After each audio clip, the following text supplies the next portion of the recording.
मंजिल ने हौसलों से कहा तेरे बस की बात नहीं। हौसलों ने मंजिल की आंखों में आंखें डाल के कहा चल झुट्टी तेरी इतनी औकात नहीं।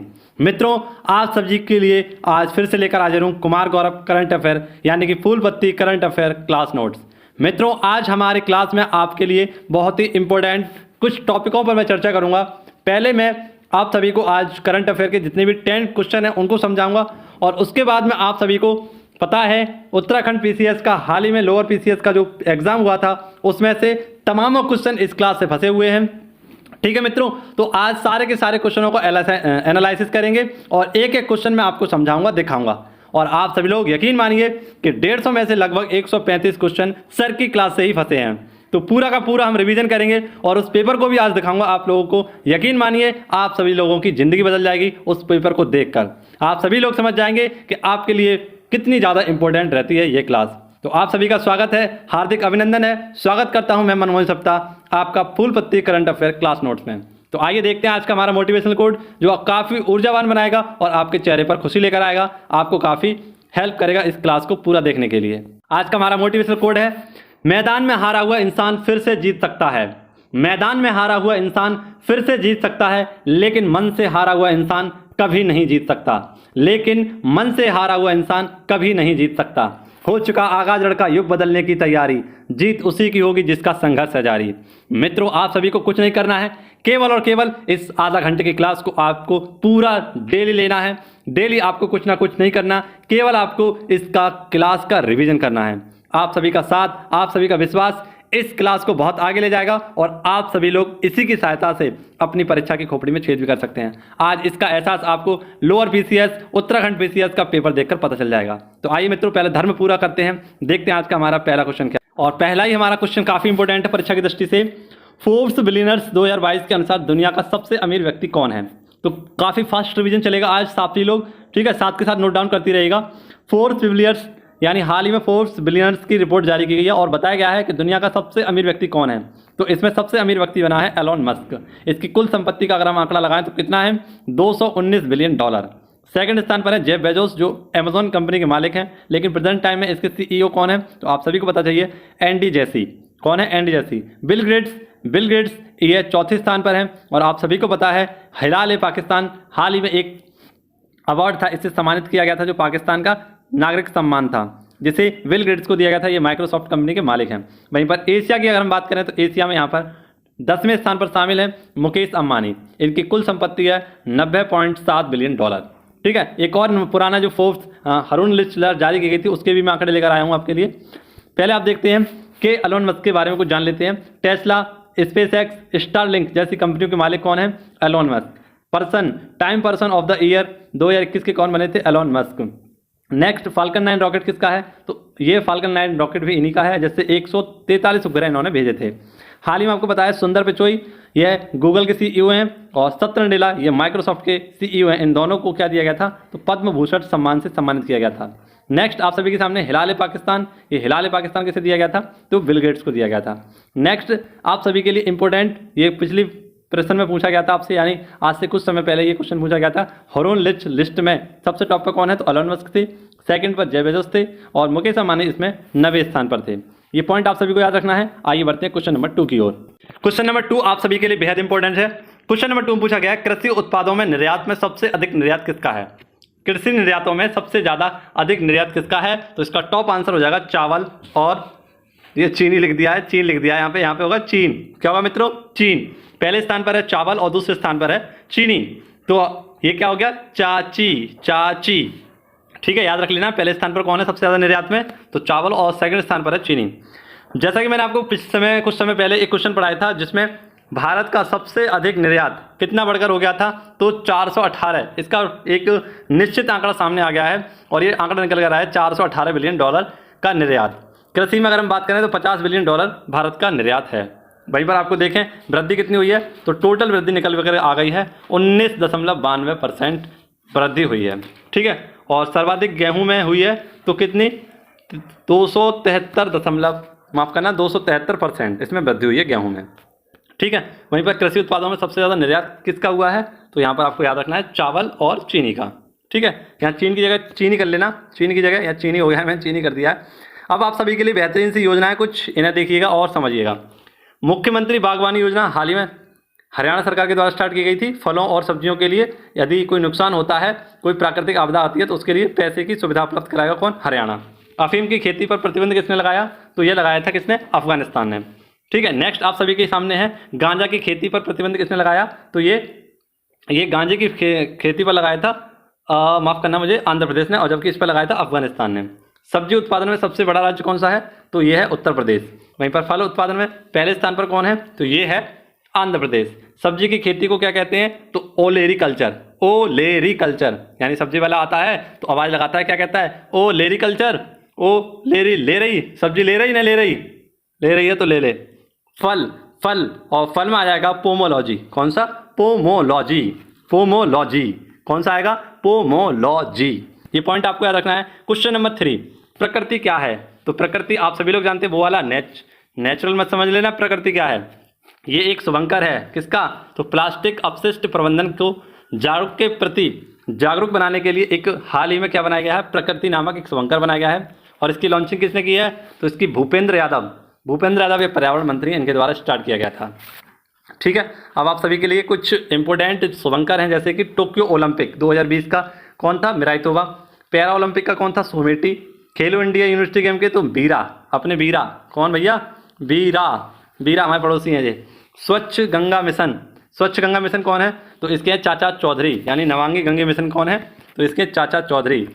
मित्रों आइए बढ़ते क्वेश्चन नंबर 4 की ओर। क्वेश्चन नंबर 4 आप सभी के लिए बेहद इंपॉर्टेंट है, वीडियो को बिल्कुल भी छोड़कर ना जाएं। अगर आप उत्तराखंड पीसीएस का पेपर देकर आए हैं तो आपको पूरा पेपर में सॉल्व कराने वाला हूं और सारे वो क्वेश्चन आपको दिखाने वाला हूं जो आपकी परीक्षा की दृष्टि से बेहद इंपॉर्टेंट होने वाले हैं। मित्रों अब आप सभी के सामने है श्रीमद् भगवद गीता, और श्रीमद् भगवद गीता के हम एक बार हाथ जोड़ते हैं, पैर छूते हैं और इनसे कहते हैं, हे भगवान जल्दी से हमारा कुछ करिए और जल्दी से हमें सेटल करिए, जल्दी से हमें सोना बाबू से मिलवाइए और जल्दी से हमारी नौकरी लगवाइए।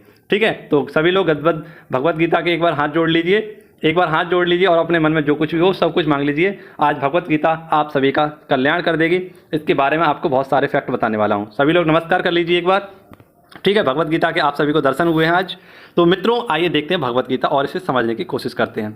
ठीक है, भगवद गीता को पढ़ाए जाने की घोषणा की है। तो हाल ही में क्लास 9th से 12th तक के बच्चों के लिए भगवद गीता पढ़ाए जाने की घोषणा की गई है, और इस बेहतरीन से काम को अंजाम दिया है हिमाचल प्रदेश ने। किसने मित्रों? हिमाचल प्रदेश ने संस्कृति का परिचय कराने के लिए और नैतिक शक्ति को बढ़ाने के लिए हाल ही में अपने बच्चों को और भी ज़्यादा भारत के बारे में बताने के लिए, भारत के पुराण, भारत के ग्रंथों, भारत के महाकाव्यों के बारे में उन्हें जानकारी देने के लिए, उनकी संस्कृति का बहुत अच्छा सुचारू रूप से पालन करने के लिए कक्षा 9 से 12 तक के बच्चों के लिए क्या किया है? भगवद गीता का पाठ पढ़ाने की बात कही है। ठीक है मित्रों, अब भगवद गीता आखिरकार है क्या? तो आइए समझते हैं भगवद गीता। सबसे पहले आपको पता है कि एक हमारे पास था जय संहिता। क्या नाम था मित्रों? जय संहिता। इसमें कुल 8800 क्या थे? मंत्र थे, या 8800 इसमें श्लोक थे, लेकिन इसमें 1 लाख श्लोक और जोड़ दिए। कितने मित्रों? 1 लाख श्लोक और जोड़ दिए, तो ये बन गया महाभारत। क्या बन गया? महाभारत, जिसमें 1 लाख श्लोक किसने जोड़े थे? तो ये जोड़े थे एक बहुत अच्छे व्यक्ति हैं जिनका नाम है वेद व्यास। ठीक है, ये ऋषि हैं वेद व्यास जी, इन्होंने इसमें 1 लाख श्लोक जोड़े और ये क्या बन गया? महाभारत। ठीक है, इसी में 18 पाठ होते हैं। महाभारत में कितने? 18 पाठ होते हैं, और पाठों को यहाँ पर कहा जाता है पर्व। इसी में से एक पर्व है जिसका नाम है भीष्म पर्व, और इसी भीष्म पर्व में क्या है? तो भगवद गीता है। ठीक है, जिसमें अर्जुन ने क्या कहा है और कृष्ण जी के द्वारा जितने भी उपदेश दिए गए हैं अर्जुन को, वो सारे के सारे इस छोटी सी किताब में हैं। जिसे हम छोटी सी किताब समझ रहे हैं वो क्या है? जो बड़ी सी मोटी सी किताब है वो मात्र एक पाठ है। ठीक है, एक पाठ है जो आपको बताया जाता है श्रीमद् भगवद गीता। ये किसका पाठ है? तो एक महाभारत का पाठ है, जिसे महाभारत में क्या कहा जाता है? पर्व कहा जाता है। नेक्स्ट आप सभी के सामने क्वेश्चन है कि गुजरात में भी ये काम किया गया है, और 6 से 12 तक के बच्चों को भगवद गीता का पाठ कराया जाता है। नेक्स्ट आप सभी के लिए बेहद इंपॉर्टेंट और Lalan top question note down करिएगा। ठीक है, और आप सभी को अगर ये पसंद आए तो वीडियो को लाइक करिएगा। वीडियो को अंत तक आज अगर आप देखेंगे तो आप सभी के बहुत सारे क्वेश्चन मैं सॉल्व कराऊंगा, और आप भी कहेंगे कि हाँ सर ये क्लास में जान है, दम है। आइए देखते हैं, और आप सभी के सामने है पुराण। सबसे पुराना पुराण कौन सा है हमारा? तो ये है मत्स्य पुराण। सबसे पुराना वेद कौन सा है? तो ऋग्वेद सबसे पुराना वेद है, और 4 वेद है हमारे पास, ऋग्वेद, यजुर्वेद, सामवेद और अथर्ववेद। सत्यमेव जयते कहाँ से लेके आ गया है? तो मुंडकोपनिषद से लिया गया है। वेद त्रयी में कौन कौन से वेद शामिल हैं? तो ऋग्वेद, यजुर्वेद और सामवेद। यहाँ में कौन शामिल नहीं है? तो अथर्ववेद इसमें शामिल नहीं है। पुराणों की संख्या कितनी है? तो 18। और सबसे पुराना पुराण कौन सा है हमारा? तो ये है मत्स्य पुराण। उपनिषदों की संख्या कितनी है? तो 108 उपनिषद हैं। हो चुका आगाज लड़का युग बदलने की तैयारी, जीत उसी की होगी जिसका संघर्ष है जारी। ना संघर्ष ना तकलीफ तो क्या खाब मजा है जीतने में, अच्छे अच्छे तूफान ढल जाते हैं जब आग लगी उस सीने में। माँ तेरे पसीने की हर बूंद को मोती से चमकाऊंगा, तू सपने बड़े देखना माँ पूरे करके तेरा लाडला करके दिखलाएगा। माँ तू सपने बड़े देखना, लाडला तेरा पूरा करके दिखलाएगा। आइए मित्रों, क्वेश्चन नंबर 5 आप सभी के लिए बहुत ज़्यादा इंपॉर्टेंट है। आइए समझते हैं इसके महत्वपूर्ण स्पेशल फैक्टों को। और क्वेश्चन नंबर 5 में पूछा गया भाजपा का स्थापना दिवस। मैं इतनी जल्दी इसलिए पढ़ा रहा हूँ आपको क्योंकि आज वीडियो थोड़ी लंबी हो सकती है, लेकिन लंबी नहीं होने दूंगा मैं आपको, चिंता मत करिए। आपको वीडियो पूरे आधा घंटा 35 मिनट के बीच में ही मिलेगी, ठीक है। तो जितने भी भाई हैं जिनके कोई भी डाउट बनने हो तो लाइव चैट में करते रहिए, मैं आप सभी के जवाब देने के लिए तैयार बैठा हुआ हूं, ठीक है। इंतजार कर रहा हूं आपके क्वेश्चनों का, ठीक है। आपसे बात करने का इंतजार कर रहा हूं मित्रों। मैं भी चाहता हूं आपसे एक बार बात करूं, आप सभी से मिलूं और आप सभी के कमेंट पढ़ूं, ठीक है। तो आप सभी लोग कमेंट नहीं करते हैं, बहुत बुरा लगता है। जो भी आपके मन में विश्वास हो तो इस चैनल को सब्सक्राइब जरूर करना, और जो भी आप पूछना चाहते हो तो कमेंट बॉक्स में उसे जरूर लिख दिया करें, मैं पर्सनली आपको उसका आंसर दूंगा। क्वेश्चन नंबर 5 है हमारा भाजपा का स्थापना दिवस। तो प्रत्येक 6 अप्रैल को भाजपा का स्थापना दिवस मनाते हैं। क्या भाजपा आज है? पहले भी यह भाजपा थी? नहीं। तो 1951 में जब इसकी स्थापना हुई थी, है ना, तब इसका नाम था जनसंघ। जब इसकी स्थापना की गई थी तो इसका नाम क्या था? जनसंघ। किसने की थी? तो श्यामा प्रसाद मुखर्जी ने। लेकिन 6 अप्रैल 1980 में बीजेपी सामने निकल आई, इसीलिए पूछा जाएगा कि बीजेपी का स्थापना दिवस कब है। तो ये 1980 में इसकी स्थापना हुई थी और बीजेपी बनकर निकली, और इसके पहले अध्यक्ष बने थे अटल बिहारी वाजपेयी। कौन बने थे मित्रों? अटल बिहारी वाजपेयी। लेकिन वर्तमान में अध्यक्ष कौन है? तो जेपी नड्डा। जेपी नड्डा, ठीक है, नड्डा समझ लेना अच्छे से, नड्डा हमारे यहाँ होता है अड्डा, बस अड्डा जे नड्डा, जेपी नड्डा। कौन है? जेपी नड्डा। अच्छा मित्रों, तो ये भाजपा का 42वां स्थापना दिवस है।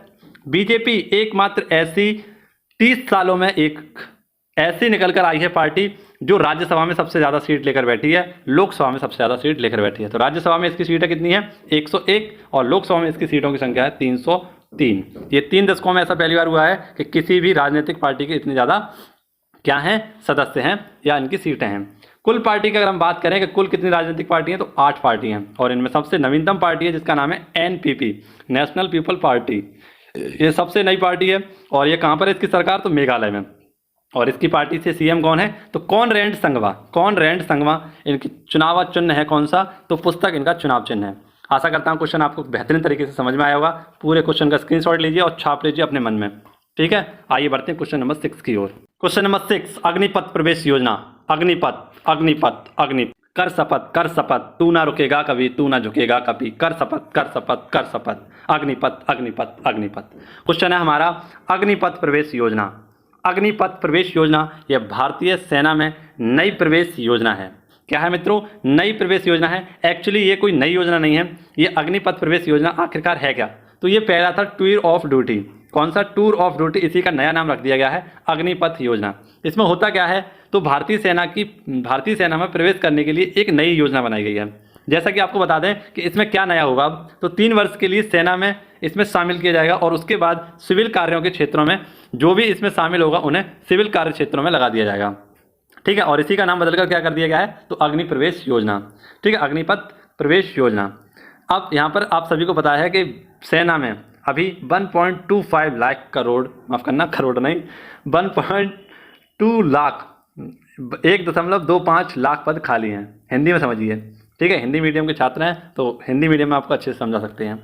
अब इसका बात करें तो इसको क्या कहते हैं यहाँ के सैनिकों को? तो अग्निवीर इन सैनिकों को नाम से जाना जाएगा। क्वेश्चन नंबर 7 आप सभी के सामने है, और संयुक्त विशेष बल अभ्यास का 9वां संस्करण हुआ है हाल ही में। ये कहाँ पर हुआ है? बकलोट, बकलोट, बकलोल नहीं, बकलोट मध्य प्रदेश में। कहाँ पर? बकलोल हिमाचल प्रदेश में, माफ करना हिमाचल प्रदेश में।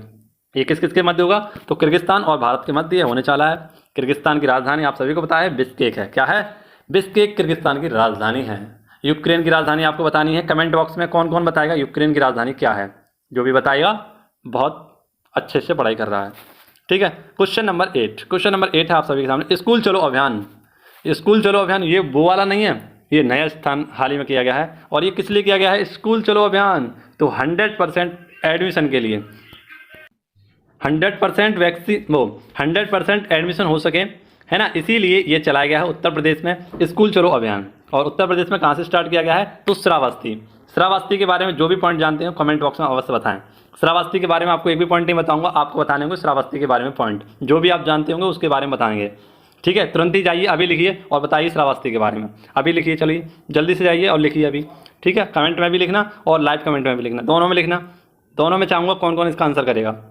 आरटीआई एक्ट, आरटीआई एक्ट की बात करें तो ये 2009 में आया था। कब आया था, 2009 में। RTE act, right to education act, वहीं पर आपको बताया आरटीआई एक्ट कब आया था, तो आरटीआई एक्ट आया था ये 2005 का एक्ट है। ठीक है, और 2005 का एक्ट है कौन सा, आरटीआई एक्ट, 12 अक्टूबर 2005। नेक्स्ट, शिक्षा मैग्ना कार्टा। शिक्षा का मैग्ना कार्टा किसे कहा जाता है, तो वुड डिस्पैच को कहा जाता है। और शिक्षा किस विषय का है, तो समवर्ती सूची का विषय है शिक्षा। ओके मित्रों, ये क्वेश्चन समझ में आया, आशा करता हूँ। ये दोनों कमेंट करना, ठीक है। क्वेश्चन नंबर 9, इंसानों के नए अंग की खोज। तो हाल ही में वैज्ञानिकों ने क्या किया है, इंसान के नए अंगों की खोज की है।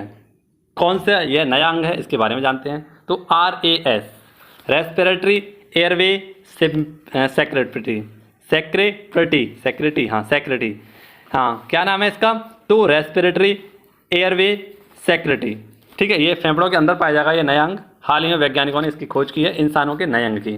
ठीक है, अब जैसे कि मैंने आपको बताया काफ़ी समय बाद अंगों के बारे में या मानव शरीर के बारे में कोई क्वेश्चन आया है, तो यहाँ पर आप सभी के लिए प्रमुख शरीर के अंगों के मैं कुछ क्वेश्चन बनाकर लाया था, लेकिन आप सभी को पता है तो थोड़ी सी आपको आज थोड़ी सी इसमें मैं नहीं करा पाऊंगा, लेकिन फिर भी मैंने कुछ क्वेश्चन लिखे हैं, इनके बारे में जान लेते हैं। ठीक है, अगली बार मैं 100% आपको करा दूंगा। ठीक है, आइए बढ़ते हैं। श्वसन तंत्र की इकाई तो क्या है, एल्वेली। किडनी की इकाई क्या है, यानी किडनी का सबसे छोटा पार्ट क्या है, नेफ्रॉन। प्रोटीन का सबसे छोटा पार्ट आप जानते ही हैं, अमीनो अम्ल। और सबसे छोटी इकाई कौन सी, हमारी कोशिका।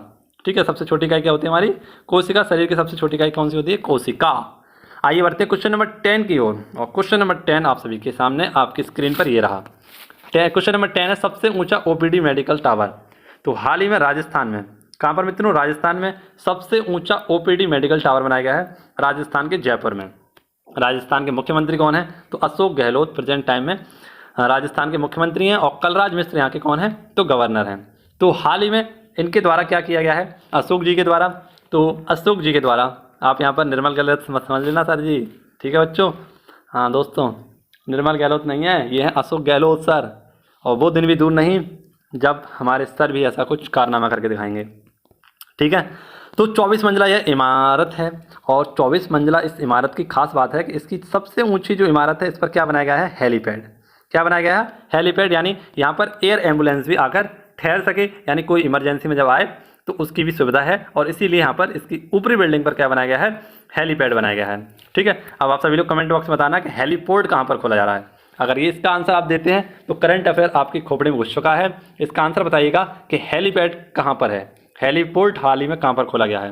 ये 1200 बेडों का एक ऊंचा सा बेड हॉस्पिटल है, 116 मीटर इसकी ऊंचाई है। और इसके वास्तुकार कौन है, अनूप। कौन है मित्रों, अनूप। राजस्थान में ही आपको पता है कि तीसरा सबसे बड़ा स्टेडियम बन रहा है राजस्थान के जयपुर में। ठीक है, तीसरा सबसे बड़ा स्टेडियम कहाँ पर बन रहा है, जयपुर में। अगला क्वेश्चन, आज का लास्ट क्वेश्चन हमारा। और क्वीन ऑफ फेयर नामक बुक किसने लिखी है, तो हाल ही में देविका रंगाचारी ने लिखी है। और झांसी की रानी की कहानी का अन्वेषण किसमें दिया गया है, क्वीन ऑफ फायर, है ना। तो क्वीन ऑफ फायर नाम से ही आप सभी लोग जानते हैं, क्वीन ऑफ फायर, आग की रानी। ये कौन थी, तो झांसी की रानी। ठीक है, कितनी झांसी की रानियाँ इस वीडियो को देख रही हैं, सभी कमेंट जरूर करेंगी। सारे की सारी जो झांसी की रानी आज इस वीडियो को देख रही हैं वो कमेंट जरूर करेंगी, क्योंकि जितना ज़्यादा इसमें आपको लाभ मिलेगा, वो सभी मेरी बहनें हैं, वो सभी शेरनियाँ हैं। ठीक है, उनको बहुत ज़्यादा लाभ होगा इस वीडियो से। तो उन सभी के लिए और सभी रसगुल्लों के लिए वीडियो काफ़ी हेल्पफुल रहेगी। आइए मित्रों, देखते हैं आज का हमारा उत्तराखंड PCS का जो पेपर, जिनके क्वेश्चन मैंने आपके लिए सेट किए हैं। कुछ क्वेश्चन आपके लिए लेकर आया हूँ, वो पेपर आपके लिए लेकर आया हूँ, वो क्वेश्चन आपके लिए लेकर आया हूँ, जो आज इस हमारी इस छोटी सी वीडियो से, जो कागज़ वाली और पेंसिल वाली वीडियो है, इससे फंसे हैं। ठीक है, मैंने आपको पहले भी बताया है कि ये कागज़ का टुकड़ा ही सही, लेकिन पूरे बाजार में आग लगाने के लिए काफ़ी है। ठीक है मित्रों, आइए देखते हैं। अपने हैं, ये क्वेश्चन नहीं आपकी ज़िंदगी है, ये क्वेश्चन नहीं आपका पसीना है, ये क्वेश्चन नहीं, ये आपकी मेहनत है। तो आइए मित्रों, शुरुआत करते हैं उन क्वेश्चनों की जो आप सभी के सामने पेश हैं। पहला क्वेश्चन है हमारा कि मित्रों पूछा गया है आपसे, निम्नलिखित में से कौन सा देश अफ्रीका महाद्वीप में अवस्थित नहीं है। तो ये गुयाना, कौन सा मित्रों, गुयाना देश अफ्रीका महाद्वीप में शामिल नहीं है। ठीक है, ये पॉइंट आपको याद रखना है। नेक्स्ट, संसार की सबसे लंबी धरातलीय पर्वत श्रृंखला कौन सी है? तो संसार की सबसे लंबी है आप सभी को दिख रहा है कौन सी है? संसार की सबसे लंबी धरातलीय पर्वत योजना है, ये हमारी एंडीज पर्वत। नेक्स्ट, अगला क्वेश्चन है, जहां पूर्वी घाट और पश्चिमी घाट मिलते हैं वहां कौन सी पहाड़ियां होती हैं? तो जहां पूर्वी घाट और पश्चिमी घाट मिलती है वहां होती हैं नीलगिरी की पहाड़ियां। अगला क्वेश्चन आप सभी के सामने है। अगला क्वेश्चन पूछा गया है कि निम्नलिखित में से कौन सी जलधारा उत्तरी अटलांटिक महासागर में नहीं बहती है? तो ये नहीं बहती है कहाँ पर? वेनेजुएला में। नेक्स्ट आप सभी के सामने है, विश्व का दूसरा सबसे बड़ा द्वीप कौन सा है? तो विश्व का दूसरा सबसे बड़ा द्वीप है न्यू गिनी, और पहला कौन सा है? मेडागास्कर। वैसे अगर हम देखें तो ये कौन सा है? मेडागास्कर। नेक्स्ट अगर हम देखें, अगला क्वेश्चन है आप सभी के सामने हमारी क्लास का जो मैंने आपको पढ़ाया है, निम्नलिखित में से कौन सी विश्व की दूसरी सबसे लंबी नदी है?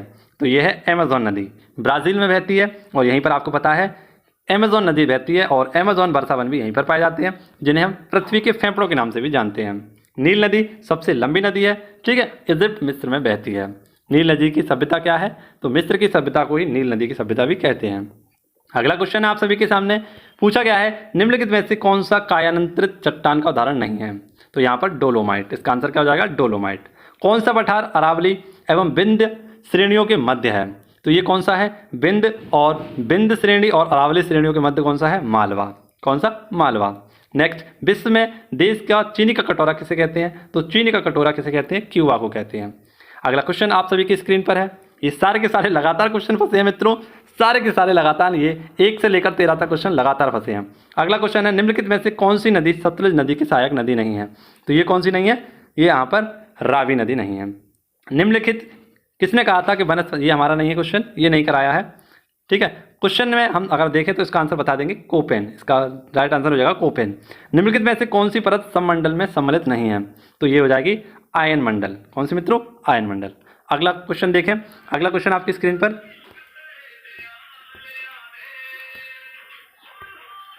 अगला क्वेश्चन है आपके लिए, कोडरमा किस खनिज के लिए प्रसिद्ध है? तो कोडरमा किसके लिए? अभ्रक के लिए। भारत का पिट्सबर्ग किसे कहा जाता है? तो भारत का पिट्सबर्ग किसे कहा जाता है? जमशेदपुर को। माता टीला परियोजना ये कौन सी नदी पर है? बेतवा नदी पर। कितनी बार नहीं आपको पढ़ाया हुआ माता टीला परियोजना, ये कहाँ पर है? बेतवा नदी पर। अगला क्वेश्चन आपके सामने है, निम्नलिखित में से 2011 में सर्वाधिक लिंगानुपात या अधिक लिंगानुपात वाला राज्य था, ये था तमिलनाडु। कौन सा? तमिलनाडु। अगला क्वेश्चन अगर इसमें आप देखेंगे तो आप सभी को दिखेगा, एक क्वेश्चन ऐसा था जो तो कई बार क्वेश्चन, सबसे हलवा क्वेश्चन है ना, हलवा जो होते हैं ना, ठंडा हलवा नहीं खा जाते हैं, वैसे प्रश्न मैं आपको दिखाने वाला हूँ उत्तराखंड पीसीएस का। क्वेश्चन में आपको देखा गया है, अगला क्वेश्चन है, और जितने भी फूलपत्ती वाले परिवार के जितने भी सदस्य से जुड़े होंगे, ये क्वेश्चन तो परसों ही पढ़ाया था कि उत्तराखंड के कितने जनपद अंतर्राष्ट्रीय सीमाओं से लड़ते हैं? तो ये कितने? 4। और बताओ नाम कौन कौन से थे? माफ करना दोस्तों, कितने लगते हैं? 5 जिले लगते हैं। कौन कौन से जिले हैं वो? इनका नाम देख, रुद्रपुर, चंपावत, उत्तरकाशी, चमोली और पिथौरागढ़। ये सारे के सारे 5 राज्य किससे रखते हैं? तो अंतर्राष्ट्रीय सीमा छुपते हैं किसके? तो हाल ही में आपको पता है ऐसे जिले जो अंतर्राष्ट्रीय सीमा चीन से और नेपाल से लगाते हैं, उनकी सुरक्षा के लिए एक योजना भी स्टार्ट की गई थी, हिम प्रहरी योजना, ठीक है, ये कॉल आप याद रखना। अगला क्वेश्चन है आप सभी के सामने, क्वेश्चन नंबर 22, और इसमें आपसे पूछा गया है कि गोविंद, माफ करना, क्वेश्चन नंबर 22 है, और इसमें हमसे पूछा गया है, क्या पूछा गया है कि 2011 की जनगणना के अनुसार उत्तराखंड के राज्य में किन किन में 2001 से 2021, माफ करना 2001 से 2011 के दौरान नकारात्मक, कैसे मित्रों? नकारात्मक जनसंख्या वृद्धि हुई है। तो इसका राइट आंसर होगा ऑप्शन बी। कौन सा? ऑप्शन बी, पौड़ी, गढ़वाल तथा अल्मोड़ा में। अगला क्वेश्चन है आपके लिए, गोविंद राष्ट्रीय पार्क। तो गोविंद राष्ट्रीय पार्क आप सभी को पता है कहाँ पर है? ये गोविंद राष्ट्रीय पार्क आपका पड़ता है, ये पड़ता है भागीरथी नदी के उद्गम क्षेत्र पर। कहाँ पर? भागीरथी के उद्गम क्षेत्र पर। अगला क्वेश्चन हम अपनी क्लास वीडियो का देखेंगे, वीडियो क्लास से देखेंगे। अगला क्वेश्चन है, हाँ, अगला क्वेश्चन आप सभी की स्क्रीन पर है कि मित्रों, यदि किसी पंचायत को भंग किया जाता है तो उसके चुनाव कितने दिनों के अंदर कराने चाहिए? तो यहाँ पर आपको याद रखना है कितने दिनों में, यहाँ पर आपको याद रखना है 6 माह के अंदर। कितने? 6 माह के अंदर। अगला क्वेश्चन, भारतीय संविधान में निम्न में से किस अनुसूची में दल बदल विरोधी अधिनियम के बावजूद है? तो कौन सा है? ये है 10वां, दल बदल। लोक लेखा समिति के लिए लोकसभा में कितने सदस्य हैं? तो 15 सदस्य होते हैं। आप सभी को पता है कितने? 15 सदस्य। नेक्स्ट आप सभी के सामने है, कांग्रेस द्वारा क्या क्वेश्चन है? कांग्रेस द्वारा पूर्ण स्वतंत्रता के लक्ष्य की घोषणा किस अधिवेशन में की गई थी? यानी पूर्ण स्वतंत्रता के लिए किसकी घोषणा की गई थी? लाहौर अधिवेशन 1929। नेक्स्ट आप सभी के सामने है कि भारत की संविधान सभा द्वारा राष्ट्रगान जनगण मनगण को कब हिंदी रूप में अपनाया गया? तो आप सभी को बताया 24 जनवरी 1950 को। ये पॉइंट आप लोग याद रखना। अगला क्वेश्चन है आप सभी के सामने, और निम्नलिखित में से कौन भारत के मानवाधिकार आयोग के प्रथम अध्यक्ष थे? तो ये कौन थे? न्यायमूर्ति रंगनाथ। ठीक है, अगला क्वेश्चन है आप सभी की स्क्रीन पर, चीफ ऑफ डिफेंस इसे सीडीएस कहते हैं, तीनों सेनाओं की सेवाओं में विषय में किसके सैन्य सलाहकार होते हैं? तो किसके होते हैं? रक्षा मंत्री के। नेक्स्ट, अंतर्राष्ट्रीय श्रम संगठन, तो इसका स्थापना कब हुआ था? 1919 में। ये क्वेश्चन आप सभी को दिख रहे होंगे, आप सभी को लग रहे होंगे कि हाँ कुछ तो दम है इन प्रश्नों में। ठीक है, ये ऐसे क्वेश्चन पूछे गए हैं उत्तराखंड पीसीएस में। अगला क्वेश्चन, संपत्ति का अधिकार निम्न में से कौन सी श्रेणी में सम्मिलित है? तो संपत्ति का अधिकार आप सभी को बताया किसमें था? मौलिक अधिकारों में था, लेकिन अब कैसा हो गया है? कानूनी अधिकार हो चुका है। ठीक है, नेक्स्ट आप सभी के सामने है, निम्नलिखित में से कौन क्षेत्रीय परिषद की अध्यक्षता करता है? निम्नलिखित में से कौन क्षेत्र अध्यक्षता करता है? तो ये कौन है? भारत के गृह मंत्री। कौन? भारत के गृह मंत्री। अगला क्वेश्चन आप सभी की स्क्रीन पर, और इसे देखिएगा। हाँ, क्वेश्चन नंबर 38, भारत में सार्क दक्षिण शिखर सम्मेलन सर्वप्रथम किस वर्ष आयोजित किया गया था? तो 1986 में। अगला क्वेश्चन आप सभी के लिए, निम्नलिखित में से कौन सा संविधान संशोधन भारत में पिछड़ी जनजातियों के लिए आयोग के लिए गठन किया गया है? तो हाल ही में किया गया था ये 102वां संविधान संशोधन। अगला क्वेश्चन आपकी स्क्रीन पर है, राज्य विधान परिषद में सदस्यों का कार्यकाल कितना होता है? 6 वर्ष का। ये सारे के सारे क्वेश्चन रटवाए मैंने आपको अपने हाथों से। अगला क्वेश्चन, नागरिक सेवा दिवस कब मनाते हैं? तो 21 अप्रैल को। कब मनाते हैं? 21 अप्रैल को। नेक्स्ट, केंद्रीय सूचना आयोग की स्थापना किस वर्ष की गई थी? तो केंद्रीय सूचना आयोग की स्थापना कब की गई थी? 2005 में। अगला क्वेश्चन आपकी स्क्रीन पर आप सभी के सामने है, पूछा गया है किस वर्ष लोकसभा में महिला सांसदों की संख्या न्यूनतम थी? तो कब थी? 1952 में। ठीक है, अगला आपका क्वेश्चन आपकी स्क्रीन पर है, उत्तरांचल, कौन सा मित्रों? उत्तरांचल नाम परिवर्तन अधिनियम निम्नलिखित में से किस वर्ष अस्तित्व में आया? तो ये कब आया था? 2000 में। और उत्तराखंड कब अलग हो गया? तो 9 नवंबर 2000 को उत्तर प्रदेश से अलग हुआ। अगला आपका, उत्तराखंड राज्य निम्नलिखित में से किस तिथि को सामने आया? तो 9 नवंबर। अगला क्वेश्चन देख लो, आ गया अगला क्वेश्चन आप सभी के सामने आ गया अगला क्वेश्चन। नेक्स्ट आप सभी के सामने है, उत्तराखंड में कितने लोकसभा सांसद निर्वाचित होते हैं? तो ये है 5। कितने? 5 आप सभी के सामने हैं, 5। और हाल ही में कितने? तो 70 विधानसभा सीटों पर भी चुनाव हुए थे, जबकि हमसे पूछा गया है लोकसभा सीटों पर कितने हैं। अगला क्वेश्चन आपकी स्क्रीन पर है, 11वीं पंचवर्षीय योजना प्रतिपादित समावेशी विकास में निम्नलिखित में से क्या शामिल नहीं था? तो यहाँ पर क्या शामिल नहीं था मित्रों? इसका राइट आंसर हो जाएगा लैंगिक असमानता को कम करना, रोजगार के अवसरों को विस्तार करना। इसका आंसर आप लोग मुझे कमेंट बॉक्स में बताइएगा। ठीक है, इसका आंसर आप सभी लोग कमेंट बॉक्स में बताइएगा, और अपने हिसाब से जो भी आपको सही लगता हो, जैसे मैंने अब तक जो क्वेश्चन बताए थे उनमें आपको जो भी लगे तो वो कमेंट करके बताना कि ये नहीं सर का इसका ये होगा। ठीक है, बाकी का नेक्स्ट आप देखते हैं अगला क्वेश्चन हमारी क्लास से कौन सा था। अगला क्वेश्चन भी आपको दिखाना चाहूँगा मैं मित्रों। अगला क्वेश्चन, हाँ अगला क्वेश्चन आप सभी की स्क्रीन पर है और आपको सभी को दिख भी रहा होगा। क्वेश्चन नंबर 69, क्वेश्चन नंबर 69, माफ़ करना ऊपर निकल गया क्या, कहाँ गया 69। अगला क्वेश्चन देखते हैं, अगला क्वेश्चन कौन सा फंसा है हमारी क्लास से।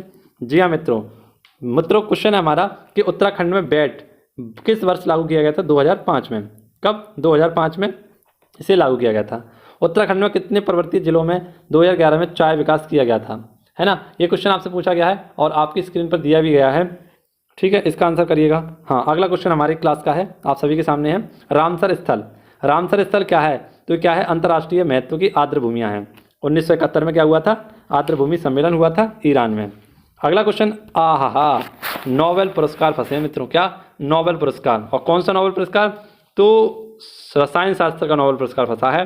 तो आप सभी को पता है, हमने लिस्ट बनाई और उसमें किन्हें डाल दिया? बेंजामिन लिस्ट को और डेविड मैकमिलन को, इन दोनों को डाल दिया रसायन शास्त्र की लिस्ट में। अगला आपको पता है, अब्दुल रज़ाक गुरनाह इन्हें साहित्य का दिया गया था, और मनावे असलमैन इन्हें चिकित्सा का दिया गया था। डेविड जूलिस और पटपोनियम को। और मनावे स्वीकर को किसका दिया गया था? कमेंट बॉक्स में बताइएगा। अगला है आप सभी के सामने आपका ये क्वेश्चन, वर्तमान में भारत गणराज्य का सर्वोच्च नागरिक सम्मान। तो ये कौन सा है? भारत रत्न। दूसरा कौन सा है? पद्म विभूषण। तीसरा है पद्म भूषण और चौथा है पद्मश्री। अगला क्वेश्चन आपकी किस स्क्रीन पर है और आप सभी के सामने है, प्रकाश की गति अधिकतम किस में होती है? तो प्रकाश की गति किस में होती है अधिकतम? निर्वात में। किस में होती है? प्रकाश की अधिकतम गति किस में होती है? निर्वात में। नेक्स्ट आप सभी के सामने है, निम्नलिखित में से कौन से जंतु भूमि का कृषक जोतने वाला कहा जाता है? तो क्या कहा जाता है? केंचुओं को। किसान मित्र किसे कहा जाता है? केंचुओं को। अगला, स्कर्वी रोग किस विटामिन की कमी के कारण होता है? तो विटामिन सी की कमी के कारण क्या होता है? स्कर्वी रोग। ठीक है, अगला क्वेश्चन आप सभी की स्क्रीन पर है हमारी क्लास का, ये तो भैया साइंस आ गई, बहुत खतरनाक साइंस आई है। अगला क्वेश्चन देखते हैं। अगला क्वेश्चन है आपके सामने, उत्तराखंड में मैत्री आंदोलन किसने चलाया था? तो मैत्री आंदोलन किसने चलाया था? कल्याण सिंह ने। ओ हो, क्वेश्चन क्या है आप सभी के सामने कि भारत में वन अनुसंधान संस्थान की स्थापना कब हुई थी?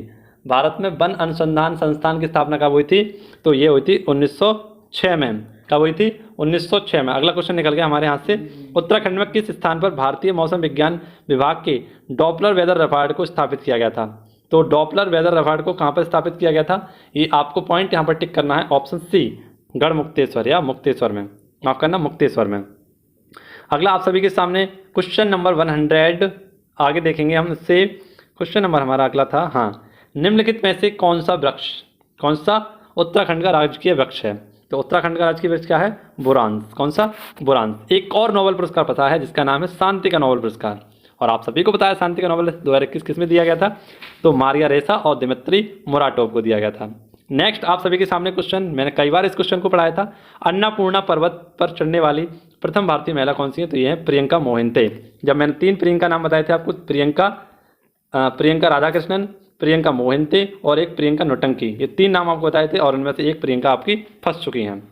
अगला, स्वर्गीय लता मंगेशकर को भारतीय नागरिक सम्मान या सर्वोच्च नागरिक सम्मान भारत रत्न से कब सम्मानित किया गया था? तो ये क्वेश्चन भी आपको रटा कर मरवा गया था 2001 में। कब मित्रों? 2001 में। अगला आपका सामने क्वेश्चन है, मिताली एक्सप्रेस, ये करंट अफेयर का, मिताली एक्सप्रेस नई यात्री रेल जिसका हाल ही में उद्घाटन किया गया ढाका से भारतीय के किस स्थान को जोड़ती है? तो न्यू जलपाईगुड़ी को यह जोड़ती है। ठीक है, अगला क्वेश्चन भी आपकी हमारी क्लास से फंसा है जिसका नाम है, किस भारतीय डॉक्यूमेंट्री फिल्म को ऑस्कर 2022 के लिए नामित किया गया था? तो यहाँ पर आप सभी को पता है कौन सा था? House of secrets. कौन सा? हाउस ऑफ सीक्रेट्स को क्या किया गया था? ऑस्कर 2022 के लिए नामित किया गया था। अगला क्वेश्चन आप सभी के लिए, हाँ, अगला क्वेश्चन आप सभी के बीच में है, जनवरी 2022 में स्टार्टअप और नवाचार नीति ये 2.0 कहाँ से स्टार्ट की गई थी? गुजरात से। कहाँ से मित्रों? गुजरात से। देखते चलिए आप सभी लोग, देखते चलिए। अगर आप सभी लोगों ने, किसी ने भी पेपर दिया है तो कमेंट बॉक्स में इनके आंसर भी आप मुझे बताएंगे। ठीक है, अगला आप सभी के सामने बहुत ही लल्लन टॉप क्वेश्चन और हलवा क्वेश्चन, विश्व ओजोन पर कब मनाते हैं? विश्व ओजोन दिवस कब मनाते हैं? तो 16 सितंबर को मनाते हैं। कब? 16 सितंबर को मनाते हैं। कौन सा? अगला क्वेश्चन आप सभी के सामने, पृथ्वीजर अवार्ड, ये भी मैंने पढ़ाया था, पृथ्वीजर अवार्ड 2021 किसे दिया गया था? तो ये दिया गया था न्यूयॉर्क टाइम को। किसे मित्रों? न्यूयॉर्क टाइम को दिया गया था पृथ्वीजर अवार्ड 2021। अगला क्वेश्चन आप सभी के सामने है, मिलान करना है, पीवी सिंधु कांस्य, राइट आंसर, बजरंग पूनिया रजत पदक, ओह हो, ये गलत कर दिया, रजत नहीं है यहाँ पर, कौन सा है? यहाँ पर है कांस्य पदक। कौन सा मित्रों? कांस्य पदक है यहाँ पर, तो ये गलत हो गया। नेक्स्ट, मीराबाई चानू रजत पदक, वेरी गुड, और Neeraj Chopra gold medal, very good. तो टोक्यो ओलंपिक आपका फंस गया मित्रों, और यहाँ पर आपका 1 नंबर पक्का हो गया। नेक्स्ट आप सभी के सामने, ये तो मैंने 1 जनवरी को ही आपको पढ़ाया था कि मेजर ध्यानचंद खेल विश्वविद्यालय कहाँ पर खोला गया है? तो मेजर ध्यानचंद खेल विश्वविद्यालय कहाँ पर खोला गया है? मेरठ में। कहाँ पर? मेरठ में। ये क्वेश्चन मैंने आपको पढ़ाया था। और अगला क्वेश्चन आप सभी के सामने, बेहतरीन सा क्वेश्चन आप सभी के सामने, और इसे भी कई बार पढ़ाया गया था कि 2020 में गृह मंत्रालय के द्वारा एक आपने सुना था आस्फा। कौन सा मित्रों? आस्फा, इसे बोलते हैं सशस्त्र बल विशेष शक्ति अधिनियम 1958 के अंतर्गत निम्न में से किस स्थान पर या किस राज्य में 6 महीने के लिए अशांत क्षेत्र घोषित किया गया था? ये था नागालैंड। ठीक है, नागालैंड, मणिपुर यहाँ पर कर देते हैं बार बार, लेकिन हाल ही में कहाँ पर किया गया था? दिसंबर 2020 में, तो नागालैंड में। अगला आप सभी के सामने आपकी स्क्रीन पर क्वेश्चन है, इसका आंसर करिएगा। हाँ, ये क्वेश्चन आप सभी की स्क्रीन पर देखो, गूगल, तो गूगल इसके सीईओ कौन है? तो गूगल के सीईओ है सुंदर पिचोई। कौन है? सुंदर पिचोई। माइक्रोसॉफ्ट के, तो माइक्रोसॉफ्ट के सुंदर नडेला, सत्य नडेला। ट्विटर पराग अग्रवाल और एडोब शांतनु। ठीक है, और इन दोनों को हाल ही में आपको बताया कौन सा पुरस्कार दिया गया था? तो पद्म भूषण। कौन सा? माफ करना, भूषण। ठीक है, पद्म भूषण पुरस्कार से इन्हें सम्मानित किया गया था। ठीक है, तो इसका आंसर कौन सा हो जाएगा? Option B is the right answer, option C is the right answer. कौन सा? Option C is the right answer. Next आप सभी की बेहतरीन सा क्वेश्चन आप सभी के सामने, और मैंने आपको बताया था कि उत्तर प्रदेश के 5 कौन कौन से नए माफ करना, उत्तर प्रदेश के सर्वाधिक अंतर्राष्ट्रीय हवाई अड्डे हो चुके हैं, और उन्हीं हवाई अड्डों में से एक क्वेश्चन बना है कि नवंबर 2021 में प्रधानमंत्री नरेंद्र मोदी जी के द्वारा एशिया के सबसे बड़े हवाई अड्डे का शिलान्यास कहाँ पर किया गया था? तो नोएडा अंतर्राष्ट्रीय हवाई अड्डा, जिसे जेवर हवाई अड्डा के नाम से भी जाना जाता है। अगला ये भी क्वेश्चन मैंने आपको पढ़ाया था, प्रसिद्ध गंगा सागर मेला कहाँ पर लगाया जाता है, तो ये लगाया जाता है पश्चिम बंगाल में। अगला क्वेश्चन आप सभी के सामने, और ये क्वेश्चन भी आपको पढ़ाया था, Golden Globe awards 2022, Golden Globes award 2022 के लिए कौन आया था, तो द पावर ऑफ डॉग। कौन सा मित्रों, द पावर ऑफ डॉग। अगला क्वेश्चन भरतनाट्यम, ये सारे के सारे नृत्य मैंने आपको कराए थे और उंगलियों पर इन नृत्यों को आपको रटवा दिया था। भरतनाट्यम कहाँ का है, तमिलनाडु का है। कथक कहाँ का है, तो कथक है उत्तर प्रदेश का। कुचिपुड़ी कहाँ का है, आंध्र प्रदेश का। मोहिनीअट्टम कहाँ का है, केरल का। ये मैंने आपको सब रटवा दिए थे। आशा है आप सभी ने टिक किए होंगे और बढ़िया सा आप सभी ने अपना स्कोर इस पेपर में किया होगा। आप सभी के सामने अगला क्वेश्चन है, ऋग्वेद के सर्वाधिक मंत्र किस वैदिक देवता को समर्पित हैं, तो इंद्र देवता को। किसे मित्रों, इंद्र देवता को सर्वाधिक यहाँ पर फेमस है। ओ बौद्ध संगति भी आई है, कौन सी, बौद्ध संगति। तो ये तो उंगलियों पर रटवाई थी बौद्ध संगति आप सभी को, ट्रिक के द्वारा भी और ऐसे भी। तो निम्नलिखित में से किस स्थान पर प्रथम जैन परिषद का आयोजन किया गया था, यहाँ पर जैन से पूछा गया है, तो ये था पाटलिपुत्र। कौन सा मित्रों, पाटलिपुत्र। जैन परिषद की प्रथम बैठक कहाँ पर हुई थी, पाटलिपुत्र में, जबकि बौद्ध धर्म की कहाँ पर हुई थी, राजगृह में। ठीक है, अगला क्वेश्चन आप सभी की स्क्रीन पर, और पूछा गया है, निम्नलिखित में से किस नाटक की रचना हर्षवर्धन ने नहीं की है ना, हर्षवर्धन के द्वारा की गई है। तो निम्नलिखित में से पूछा गया है कौन कौन सी, प्रियदर्शिका की गई है एक तो, और कौन सी की गई, नगरत्ना की गई है ना। और ये आपको याद रखनी है कि निम्नलिखित में से कौन सी की गई है, तो प्रियदर्शिका। अगला क्वेश्चन आप सभी की स्क्रीन पर है 128, लीलावती का लेखक कौन है। तो लीलावती का लेखक जो भास्कर द्वितीय था, ये क्या था, तो ये क्या था, एक गर्तज्ञ था। क्या था, एक गर्तज्ञ था। अगला क्वेश्चन आप सभी की स्क्रीन पर है, और अगला क्वेश्चन आप सभी की स्क्रीन पर है, हजार दिनारी। हजार दिनारी किसे कहा जाता है, तो ये किसे कहा जाता है, मलिक काफूर को। किसे कहा जाता है, मलिक काफूर। ठीक है, जो हुजूर मेरे आज्ञा, जो आज्ञा मेरे हुजूर, क्या उल्टा बोल देता हूँ मैं भी। विजयनगर काल में दक्षिण भारत की किस नृत्य परंपरा का पहली बार विकास हुआ, तो आप सभी को पता है इसमें कौन सा निकल कर आता है, ये हमारा निकल के आता है यक्षगान। कौन सा, यक्षगान। कर्नाटक में है ये यक्षगान, और कर्नाटक की आपको पता है नया जिला बना है, ये कौन सा है, विजयनगर। ठीक है, कृष्णदेव राय, और इनकी पुस्तक का नाम है अमुक्त माल्यदा। कौन सा, अमुक्त माल्यदा। नेक्स्ट आप सभी के सामने आपकी स्क्रीन पर क्वेश्चन है 142। कौन सा मित्रों, 142, भारत में वित्तीय विकेंद्रीकरण ये किसके द्वारा, तो लॉर्ड रिपन के द्वारा, माफ करना, लॉर्ड किसके द्वारा, ये लॉर्ड मेयो के द्वारा किया गया था। ठीक है, लॉर्ड मेयो के द्वारा। अगला आप सभी के सामने आपकी स्क्रीन पर क्वेश्चन है, ये हमारा नहीं था लेकिन इसका आंसर मैं बता ही दे रहा हूँ आपको। गंगाराम और खीमत देव नामक दो भाइयों की किस आंदोलन के दौरान मृत्यु हो गई थी, तो यहाँ पर आपको याद रखना है भारत छोड़ो आंदोलन के तहत। ठीक है, यहाँ पर इनकी मृत्यु हो गई थी। अगला आपके सभी के सामने क्वेश्चन है 145। तो 1929 में महात्मा गांधी ने किस स्थान पर अनासक्ति योग का अनुवाद कार्य किया था, तो अनासक्ति योग कार्य कहाँ पर किया था, ये किया था आप सभी का कौसानी पे। कहाँ पे, कौसानी। अगला आप सभी के सामने, भारतीय संघ में विलय के समय टिहरी राज्य का राजा कौन था, तो टिहरी राज्य का राजा यहाँ पर आप सभी को याद रखना है मानेंद्र शाह। कौन थे, मानेंद्र शाह। और टिहरी रियासत के नरेश कौन थे, तो टिहरी रियासत के नरेश, माफ करना यहाँ पर गलत हो गया है, हमने दूसरा आंसर लगा दिया है, यहाँ पर है फतेह शाह। कौन मित्रों, फतेह शाह। आगे भी, हाँ, इसके तो रहेंगे कौन मित्रों, मानेंद्र शाह, जबकि इसके आपके हो जाएंगे 147 के होंगे ये नरेंद्र शाह। कौन होंगे, सुदर्शन शाह। सुदर्शन शाह, ये क्वेश्चन आपको याद रखना है, थोड़ा कन्फ्यूजन सा लग रहा है मुझे। हाँ, कन्फ्यूजन क्लियर हो गया। यहाँ पर हो जाएगा ऑप्शन डी और यहाँ पर हो जाएगा ऑप्शन ए। ठीक है, जब पूछा जाए कि भारतीय संघ में विलय के समय टिहरी के राजा कौन थे, तो ये थे मानेंद्र शाह, और टिहरी रियासत के प्रथम नरेश कौन थे, तो ये थे सुदर्शन साहू। अगला क्वेश्चन नंबर 145, और 145 आप सभी के सामने है, विषुवत रेखा निम्नलिखित किस देश से नहीं गुजरती है, तो आप सभी को पता है विषुवत रेखा कौन से देश से नहीं गुजरेगी। यहाँ पर आप सभी को याद भी रखना है, जैसे कि आपको पता है विषुवत रेखा ब्राज़ील से भी गुजरती है, इंडोनेशिया भी गुजरती है, और केन्या से भी गुजरती है, लेकिन थोड़ी सी दूर रह जाता है अपना मैक्सिको, और इसकी राजधानी क्या है, मैक्सिको सिटी। तो मित्रों ये सारा क्वेश्चन था आप सभी के लिए, इस वीडियो से फंसे हैं। ठीक है, तो आप सभी को पसंद आई हो वीडियो, देख लेना। और आज का देखते हैं हमारा ललन टॉप क्वेश्चन क्या है, जिसका आंसर आपको कमेंट बॉक्स में देना है। बाकी जो भी भाई, जिस भी भाई ने, जिस भी बहन ने, और जिस भी शेरनी ने ये पेपर दिया है, वो सभी एक बार कमेंट बॉक्स में मुझे बताइएगा, और वीडियो कैसी लगी एक बार कमेंट बॉक्स में अवश्य बताइएगा। मिलेंगे आपसे अगली वीडियो में। तब तक के लिए घर पर रहें, सुरक्षित रहें और जुड़े रहें इस वीडियो के साथ जो आपके सपनों की उड़ान में थोड़े छोटे सही लेकिन पंख जरूर लगाएगी। इसी के साथ मिलेंगे आपसे अगली वीडियो में। तब तक के लिए घर पर रहें, सुरक्षित रहें और मेरे साथ बने रहें। जय हिंद, जय भारत, भारत माता की जय, वंदे मातरम, जय भारत, जय हिंद, जय भारत।